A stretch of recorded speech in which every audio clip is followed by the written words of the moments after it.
Yeah. Ready? Yeah. Bismillahirrahmanirrahim. Naitwa Dr. Abdallah Saleh Abdallah.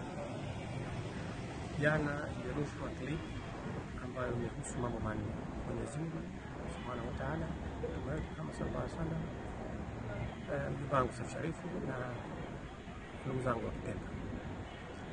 Kwa kweli nachukua fursa hii kuomba radhi kwamba ilikuwa ni mazungumzo ya faragha, lakini yule kijana kafanya mambo ya kufanya maneno. Mimi mwenyewe sikuwa dhahiri kiakili, nilikuwa nimepata maji na ashrafu, kwa hiyo nikaweza kufuru vibaya sana. Kwa hivyo naiomba dunia, Wazanzibari, Waislamu wote kwa ujumla, Wapemba wenzangu, Seif Sharifu mjomba wangu, samahanini sana kwa kukwaza.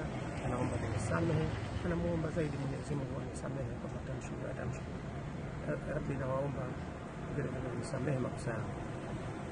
Vile vile kuweza kuzungumza maneno mabaya dhidi ya Mtume Muhammad sallallahu alaihi wasallam. Kwa hivyo naomba samahani kwa ujumla, mwenye radhi, nimeteleza, hakuna mkamilifu. Mimi naomba tena radhi kwa Waislamu wote duniani walipo, Watanzania wote walipo, Wazanzibari wote walipo, popote pale, kwamba sikuwa dhamira yangu, mimi ni Muislamu thabiti, lakini nimeteleza. Ulimi hauna mfupa, naomba radhi, naomba samahani sana. Wabillahi tawfiq, asante.